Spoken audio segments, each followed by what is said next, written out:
فرمایا وَإِذَا سَأَلَكَ عِبَادِي أَنِّي فَإِنِّي قَرِيب، محبوب جب میرے بندے آپ کی بارگاہ میں آ کے میرے بارے میں پوچھے نا تو ان سے کہہ دینا میں ان کے قریب ہی ہوں، قریب ہی ہوں۔ دلیل کیا ہے؟ یہ جب بھی مجھ سے دعا مانگیں گے میں ان کی دعاؤں کو قبول فرماؤں گا، میں ان کے قریب ہوں، میں ان کے قریب ہوں۔ یہ جب بھی دعا مانگیں گے نا میں قبول کروں گا، میں ان کے قریب ہوں۔ اللہ تبارک و تعالیٰ کے بندے اللہ سے محبت کرتے، رب کی بارگاہ میں جھکتے، اس کو اپنے دکھ سناتے، اس کے پیارے محبوب صلی اللہ تعالیٰ علیہ وسلم کا وسیلہ لے کے اس کے حضور حاضر ہو جاتے، پیشانیاں سجدوں سے روشن ہوتی۔ ہم نا ہر چیز کے لیے وقت نکالتے ہیں، ہر چیز کے لیے، لیکن عبادت کے لیے وقت نہیں نکالتے۔ ہر شے آباد ہے، ہر شے، ہماری فیس بک بھی آباد ہے، واٹس ایپ بھی آباد ہے، ہمارے ٹویٹر بھی آباد ہیں، ہماری ہر چیز آباد ہے۔ سب سے کم آباد ہمارا مصلی رہ گیا ہے، سب سے کم۔ وہ لوگ اب ڈھونڈنے سے ملتے ہیں جن کی بغل میں مصلی ہوتا تھا۔ میرے بھائی آپ کتنا کو دنیا کے پیچھے بھاگو گے تھکا دے گی، کتنا دولت کے پیچھے بھاگو گے تھکا دے گی۔ آپ جب اپنی زندگی میں جمع تفریق کرو گے نا تو مرتے وقت احساس ہوگا کہ سارا کچھ تو لوگوں کے لیے کیا، اپنے لیے تو کر ہی کچھ نہیں سکے۔ اور ہم عبادت کے معاملے میں بہانے بازی بھی کرتے ہیں۔ ہم کہتے ہیں اوہو رزق کمانا بھی تو عبادت ہی ہے نا، تو میں حلال روزی کے لیے جا رہا ہوں، یہ بھی تو عبادت ہے نا۔ میری طرح کے لوگ کہہ دیتے ہیں کہ میں سویرے اٹھ کے مدرسے میں کچھ اسباق دیکھتا ہوں تو یہ بھی تو عبادت ہے، میں بیان کرنے کے لیے مطالعہ کرتا ہوں تو یہ بھی تو عبادت ہے نا، اتنے لمبے سفر کر کے ملک میں دنیا میں گھومتا ہوں تو یہ بھی تو میں عبادت ہی کر رہا ہوں۔ اب اسپیشل نفلوں کے لیے وقت کس طرح نکلے، اسپیشل کر کے تسبیح میں کیسے چلاؤں، میں سارا کچھ ہم بہانے بنا لیتے ہیں نا۔ میرا سوال یہ ہے کہ یہ ساری باتیں صحابہ کو، نبی کریم کو، دیگر لوگوں کو بھی تو پتہ تھی نا، لیکن آپ غور تو کریں 23 سال حضور کو وقت ملا، مختصر وقت ظاہراً تبلیغ کرنے کے لیے، پوری دنیا میں دین بھی پھیلانا ہے۔ گھر میں 11 ازواج ہے، 4 بیٹیاں ہیں، ان کی اولادیں، سارے کام کاج بھی دیکھنے، لیکن سیدہ طیبہ طاہرہ حضرت عائشہ صدیقہ رضی اللہ تعالیٰ عنہ فرماتی ہیں سارا دن تبلیغ کرتے، ہر غلام کے دکھ سنتے، گھر میں آتے تو اپنے گھر والوں کا خیال کرتے، کام میں ہمارا ہاتھ بٹاتے۔ قربان جاؤں، کہتی ہیں زمانہ سارا سو جاتا لیکن آمنہ کے لال مصلی بچھا لیتے۔ دنیا سو گئی، ساری سب سو گئے، جو خدام تھے، وہ جو غلام تھے وہ سو گئے۔ صحیح مسلم میں لفظ ملیں گے، سیدہ پاک فرماتی ہیں او میرے نبی کے غلاموں، میں نے یہ رنگ بھی دیکھا ہے کہ حضور نے اتنا کھڑے رہے، اتنا قیام کیا، اتنا قیام کیا کہ مقدس پیروں میں ورم آ گئے، سوج گئے پیر، اتنے بڑے۔ دل پہ ہاتھ رکھ کے نہیں بتا سکتا کہ میرے کبھی نماز میں پیر سوج گئے، کوئی نہیں بتا سکتا۔ بچوں کی روٹی کماتے تھک گئے بات الگ ہے، ہم سیر کرنے گئے تو تھک گئے بات الگ ہے، لیکن عبادت میں یہ بھی تو مسلم شریف ہے نا، یہ بھی تو دین ہے نا، یہ بھی تو حضور کی سنت ہے، یہ بھی تو وہ چیز ہے جو کریم کی آنکھوں کی ٹھنڈک ہے۔ سیدہ فرماتی ہیں پیروں میں ورم آ گئے، اور ساری رات ہی حضور نے نماز پڑھی اور ایک ہی آیت بار بار دہرائی۔ مسجد نبوی میں بلال حبشی نے فجر کی اذان دے دی اور حضور ابھی مصلی پہ تھے، کریم فارغ ہوئے، میں نے عرض کی یا رسول اللہ صلی اللہ علیہ وسلم آپ کے تو صدقے اللہ اگلے پچھلوں کے گناہ معاف کرے گا، تو آپ اتنی آہوزاری کیوں فرماتے ہیں؟ آپ تو شفیع ہیں، آپ تو انبیاء کے امام ہیں۔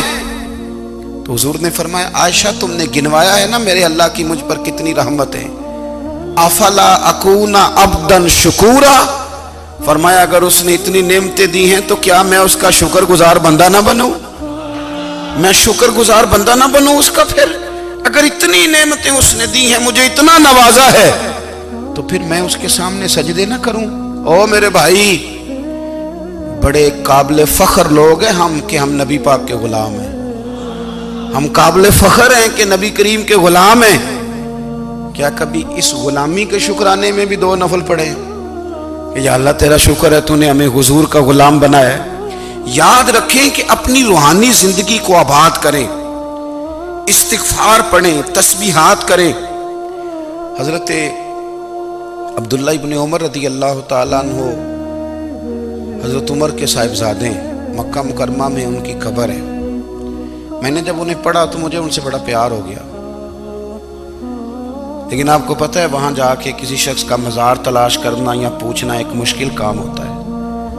تو ایک دفعہ میں مکہ شریف میں حاضر تھا، تو ایک گاڑی والا ڈرائیور مجھے کہنے لگا کہ مولانا میں آپ کو جانتا ہوں، مجھے آپ سے محبت ہے، ایک بات بتاؤں آپ کو؟ میں نے کہا بتاؤ۔ کہنے لگے حضرت عبداللہ ابن عمر کی قبر دیکھنی ہے۔ میں نے کہا یہ تو نہیں کہہ رہا، یہ کسی نے بندوبست کرایا ہے، یہ اللہ نے تیرے دل میں بات ڈالی ہے، یہ ہو گیا، تو لے چل مجھے۔ حضرت عبداللہ ابن عمر کو نبی پاک نے فرمایا تھا راجل صالح، یہ نیک بندہ ہے، یہ متقی آدمی۔ حضرت عبداللہ ابن عمر رضی اللہ تعالیٰ عنہ سیدنا فاروق اعظم رضی اللہ تعالیٰ عنہ کے صاحبزادے ہیں، اور ان کی ہمشیرہ سیدہ حفصہ رضی اللہ تعالیٰ عنہ حضور کی زوجہ محترمہ۔ ایک دن اپنی ہمشیرہ سے کہنے لگے کہ نبی کریم صلی اللہ تعالیٰ علیہ وسلم گھر میں آئے نا، اور اگر حضور غم امت میں پریشان نہ ہوں، طبیعت کو حشاش بشاش دیکھو، تو ذرا پوچھنا تو صحیح حضور کا میرے بارے میں کیا خیال ہے، پوچھنا تو صحیح کہ کریم کی بارگاہ میں میرا کیا مقام ہے، میرے بارے میں حضور کیا فرماتے ہیں۔ اب بہن کو کام بتائے، اور بتائے بھی بھائی، اور پھر بہن وہ کام نہ کرے، یہ تاریخ میں ہوتا نہیں۔ حضرت عمر فاروق رضی اللہ تعالیٰ عنہ کی صاحبزادی ام المومنین رضی اللہ تعالیٰ عنہ فرماتی ہیں کہ میں تو بس منتظر تھی، انہوں نے تو کہا تھا نا کہ اگر تم حشاش بشاش دیکھو تو بات کرنا، لیکن حضور تشریف لائے، میری باری تھی، میرے گھر تشریف لائے، کھانا پیش کیا تو فوراً میں نے عرض کی حضور ایک بات پوچھنی تھی۔ تو حضور نے فرمایا پوچھئے۔ میں نے عرض کی حضور میرے بھائی عبداللہ ابن عمر کے بارے میں آپ کا کیا خیال ہے؟ نوجوانوں میری بات پہ غور کرنا، میرے بھائی کے بارے میں آپ کا کیا خیال ہے؟ تو نبی کریم صلی اللہ تعالیٰ علیہ وآلہ وسلم نے میری طرف دیکھا، اور پھر حضور زیر لب تھوڑا مسکرائے، اور بریلی کے امام کہتے ہیں کہ حضور مسکرا دیتے تھے نا تو جو بڑا دکھی ہوتا تھا وہ بھی ہنس پڑتا تھا۔ اب سوال پیدا ہوتا تھا کہ پھر تو اس مسکراہٹ کے لیے انتظار کرنا پڑتا ہوگا کئی مہینے کہ حضور مسکرائیں تو رونے والے ہنسیں، تو اعلیٰ حضرت فرماتے نہیں، انتظار نہیں کرنا پڑتا، یہ مسکراتے رہنا تو حضور کی عادت ہے۔ جس کی تسکین سے روتے ہوئے ہنس پڑے، اس تبسم کی عادت پہ لاکھوں سلام۔ یعنی یہ تو عادت ہے حضور کی مسکراتے رہنا، اس کے لیے انتظار نہیں کرنا پڑتا۔ بھائیو آپ خیال رکھیں گے، غور کریں گے، حضرت عبداللہ ابن عمر رضی اللہ تعالیٰ عنہ کے بارے میں پوچھا تو سیدہ فرماتی ہیں کہ نبی کریم صلی اللہ تعالیٰ علیہ وسلم نہ زیر لب مسکرائے اور فرمایا حفصہ تیرا بھائی ہے تو اچھا، لیکن میں نے سنا ہے کہ عشاء کی نماز پڑھتا ہے تو فجر تک سویا ہی رہتا ہے۔ او نوجوانوں، 10 بجے تک سونے کی بات نہیں ہوئی، 9 بجے تک سونے کی بات نہیں ہوئی، 11 بجے اٹھنے کی بات نہیں۔ حضور فرمانے لگے میں نے سنا ہے کہ عشاء کی نماز پڑھ کے سو جاتا ہے اور فجر تک سویا ہی رہتا ہے، اسے چاہیے کہ تہجد کے وقت اٹھا کرے، اللہ کی بارگاہ میں حاضر ہوا کرے، آہوزاری کرے، سجدے کرے، عبادت کرے، اٹھتا ہے اور فجر میں جا کے اٹھتا ہے۔ حضرت جناب حفصہ رضی اللہ تعالیٰ عنہ کہتی ہے میں نے جناب عبداللہ ابن عمر کو پیغام دیا اور میں نے کہا میرے جوان بھائی سن، نبی پاک نے فرمایا ہے تو اچھا پر تہجد میں نہیں اٹھتا، نفل نہیں پڑھتا۔ او میری ملت کے جوانوں، مزہ نہیں آ جاتا جب ساری دنیا سوئی ہو، ساری دنیا، اور بستر بھی گرم ہو اور نیند بھی پورا غلبہ کر رہی ہو، اور اچانک گھنٹی بجے دماغ میں، آنکھ کھلے، گھڑی پہ نظر پڑے، 3:30 4 بجے کا پیغام گھڑی بتائے، اور کوئی چڑھتی جوانی والا اٹھ کے وضو کرے، اور جب وہ مصلی کھول کے بچھائے تو مدینے والے محبوب کہتے ہیں کہ ہر نماز پہ رب ثواب دیتا ہے، اور جو اٹھ کے تہجد کی نماز پڑھے اسے دیکھ کے تو رب مسکراتا ہے، جو اس کی شان کے لائق ہے، جو اس کی شان کے لائق، وہ مسکراتا ہے، خوش ہوتا ہے کہ میرا بندہ تہجد میں اٹھ گیا، وہ مسکراتا ہے۔ کاش ہماری صبحیں کبھی اپنے مالک کے نام ہو جائیں، کاش کے صبح۔ حضرت ابو الحسن رحمت اللہ تعالی علیہ حضرت معاذ ابن جبل رضی اللہ تعالیٰ عنہ کے پاس بیٹھا کرتے تھے، فرماتے ہیں ان سے جو پیار بڑھا تو پھر میرا مصلی سے بھی بڑھ گیا۔ تابعی ہیں، فرماتے ہیں صحابی رسول سے محبت ہوئی تو ذکر سے بھی ہو گئی، پھر درود شریف سے بھی ہو گئی، محبت ان سے بڑھی تو پھر اللہ نے مسجد کا پیار بھی بڑھا دیا۔ آپ فرماتے ہیں کہ میری ہر وقت طبیعت چاہتی تھی کہ بس اللہ اللہ کروں، بس اللہ اللہ کروں، بس نہ میں ذرا تھوڑی جان چھڑاؤں لوگوں سے، کو 10 منٹ ملے تو میں کو 4 نفل پڑھ لوں، میں تھوڑا سا نہ بچوں لوگوں سے، اور مجھے تسبیح ملے تو میں نہ کچھ 400-500 دفعہ استغفار پڑھوں، سبحان اللہ، الحمدللہ، اللہ اکبر، لا حول ولا قوت الا باللہ، میں نہ تسبیحات پڑھوں۔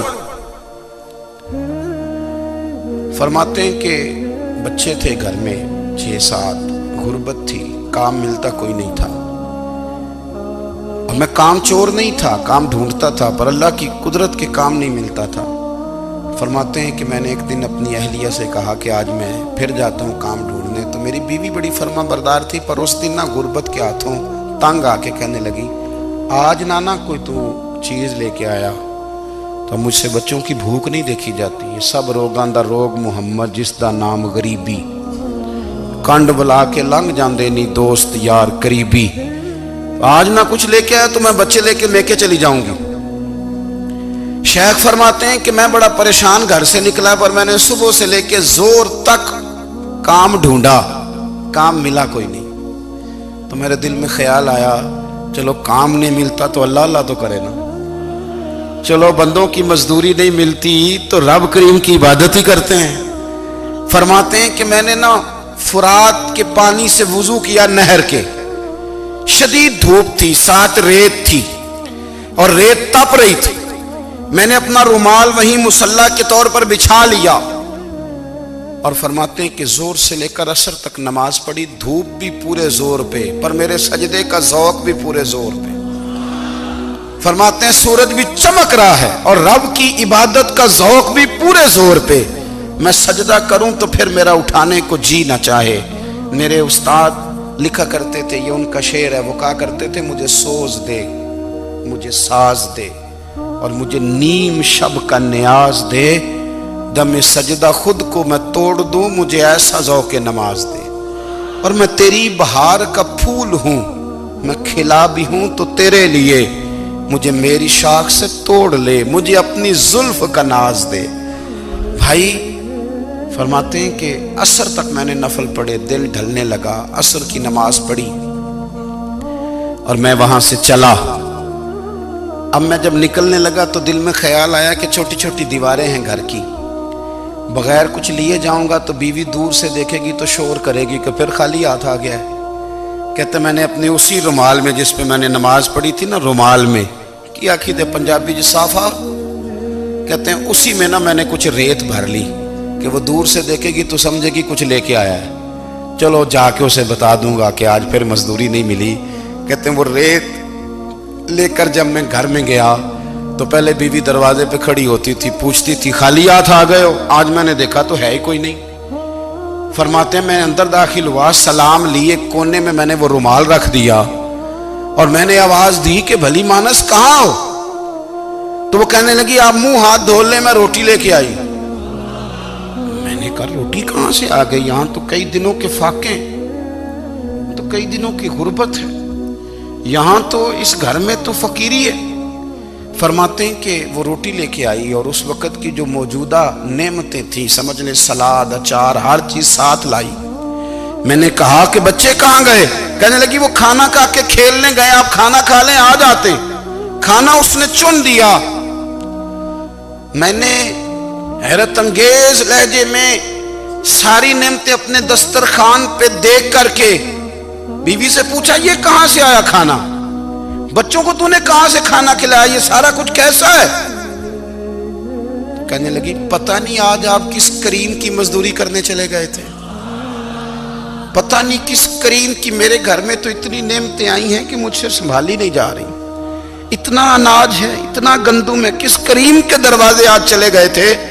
یہ کہتے کہتے وہ اٹھی اور اٹھ کر کے کہنے لگی پہلے ہی بڑا کچھ آیا تھا، اب کیا لے آئے ہو؟ اور جا کر کے نا اس نے وہ ریت والا رومال کھولا، کہنے لگے میں تو لے کے آیا تھا ریت، تو میرے رب نے اسے بھی سونے اور ہیرے بنا دیا تھا۔ جب آپ کی توجہ اللہ کی جانب، میرے نبی پاک صلی اللہ تعالی علیہ وسلم نے فرمایا ہر چیز اپنے رب سے مانگ، ہر چیز مانگ، ہر چیز مانگ۔ یا رسول اللہ کیا کچھ؟ میرے محبوب نے فرمایا تیرے گھر میں نمک بھی ختم ہو جائے تو وہ بھی اپنے رب سے مانگا کر، تو مانگنا وہ تجھے دے گا، تو اس کی بارگاہ میں کشکول طلب دراز تو کرنا۔ اور ترمذی شریف میں عجیب لفظ ہیں، رسول کائنات نے فرمایا، رب کریم فرماتا ہے جب میرا بندہ ہاتھ اٹھاتا ہے نا تو مجھے حیا آتی ہے کہ میں خالی کیسے لوٹا دوں اس کے۔ اتنے بڑے بادشاہ کی بارگاہ میں دعا کی بڑی طاقت ہے۔ میرے نبی پاک نے فرمایا دعا مومن کا ہتھیار ہے، دعا مومن کا، دعا مومن کا۔ حضور نے فرمایا تقدیر کو سوائے دعا کے کوئی چیز نہیں بدل سکتی، دعا مومن کا ہتھیار ہے، یہ کافر کے پاس کوئی نہیں، یہ ہتھیار ہے مومن کا۔ اللہ کرے آپ کو سمجھ آئے، پھر سنیں، کئی بار کہہ چکا ہوں یہ ہتھیار ہے۔ کافر کے مقابلے میں جو تیرے پاس سب سے بڑا ہتھیار ہے وہ دعا ہے۔ دعائیں کرانی چھوڑ دی، کرنی چھوڑ دی، لینی چھوڑ دی۔ حضرت سیدنا انس بن مالک رضی اللہ تعالیٰ عنہ فرمایا کرتے تھے میں نے وہ رنگ دیکھا ہے جب حضور دعا مانگتے تھے اور حضور کی مقدس آنکھوں میں آنسو بھی ساتھ ہی بہا کرتے تھے، میں نے وہ انداز دیکھا ہے۔ بھائی اپنا مصلی کا، عبادت کا، وظائف کا، اللہ اللہ کا سلسلہ اس کو مضبوط کریں، اپنی دعاؤں کے تعلق کو مضبوط کریں۔ دعائیں بڑے انقلاب برپا کر دیتی ہیں۔ ہم تھوڑے تھوڑے نا جب سے خشک ہوئے ہیں نا، خشک، اور میری تو جماعت ہی صوفیاء کی جماعت تھی، ہم تو داتا علی اجمیری کی جماعت سے، ہم تو خواجہ اجمیری کی جماعت سے، ہم تو شیخ احمد فاروق سرہندی کی جماعت سے، ہم تو صوفیاء کی جماعت۔ ہماری جماعت نے بھی وہ تعلق جو ہمارے بزرگوں نے بنایا تھا۔ بزرگ اللہ کے قریب کیسے جاتا ہے؟ تو ہمارے یہاں نا بہت سارے لوگ کہتے ہیں جی نظر ہو گئی تو کام ہو گیا۔ بھائی جو بخاری مسلم میں طریقہ ہے نا اللہ کا قرب پانے کا، وہ تو نفل ہے۔ نبی کریم علیہ السلام نے فرمایا بندہ نفلوں کے ذریعے رب کے قریب جاتا ہے، اور اتنا قریب جاتا ہے کہ پھر اللہ اس کی زبان بن جاتا ہے، اللہ اس کی آنکھیں بن جاتا ہے، کان بن جاتا ہے، ہاتھ اور پیر بن جاتا ہے۔ تو یہ تو عبادت ہے، یہ تو اللہ کی بارگاہ کی حاضری ہے جو آپ کو اللہ کے قریب کرے گی۔